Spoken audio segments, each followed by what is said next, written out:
ആത്മാക്കളുടെ ആവശ്യങ്ങൾക്കും അവരുടെ ആനന്ദത്തിനുമായി 18,000 തരം ജീവികൾ സൃഷ്ടിക്കപ്പെട്ടു. 6,000 കടലിലും 6,000 കരയിലും 6,000 വായുവിലും വാനലോകങ്ങളിലുമായും. എന്നിട്ട് അള്ളാഹു 7 തരം സ്വർഗങ്ങളും 7 തരം നരകങ്ങളും സൃഷ്ടിച്ചു. 7 സ്വർഗങ്ങൾ: ഖുൽദ്, ദാറുസലാം, ദാറുൽ ഖരാർ, ഈദൻ, അൽ മഅ്വ, നഈം, ഫിർദൌസ്. 7 നരകങ്ങൾ: സഖർ, സഈർ, നുത്ത, ഹുത്തമ, ജഹീം, ജഹന്നം, ഹാവിയ. സുരിയാനി ഭാഷയിൽ നിന്നുള്ളതാണ് മേൽ പറഞ്ഞ നാമങ്ങളെല്ലാം. അള്ളാഹു മലക്കുകളുമായി സംസാരിക്കുന്ന ഭാഷയാണ് സുരിയാനി.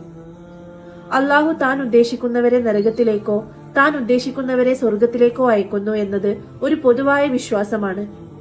അവിടെ നിന്ന് ഒരു ആത്മാവ് നരകത്തിലേക്ക് അയക്കപ്പെട്ടാൽ ആ ആത്മാവ് ചോദിച്ചേക്കാം, എന്തു കുറ്റമാണ് ഞാൻ ചെയ്തത്? അപ്പോൾ അള്ളാഹു പറയും, നീ എന്നിൽ നിന്നും തിരിഞ്ഞു കളഞ്ഞ് ദുനിയാവിനെ മോഹിച്ചു. അപ്പോൾ ആത്മാവ് പറയും, അത് എന്റെ അല്പബുദ്ധിയിൽ തോന്നിയ ഒരു തീരുമാനം മാത്രമായിരുന്നു. എന്നിരുന്നാലും അത് ഞാൻ നടപ്പിലാക്കിയിട്ടില്ല. ഈ വാദം തീർപ്പാക്കുന്നതിനു വേണ്ടി ആത്മാക്കളെ ദുനിയാവിലേക്ക് അയച്ചു.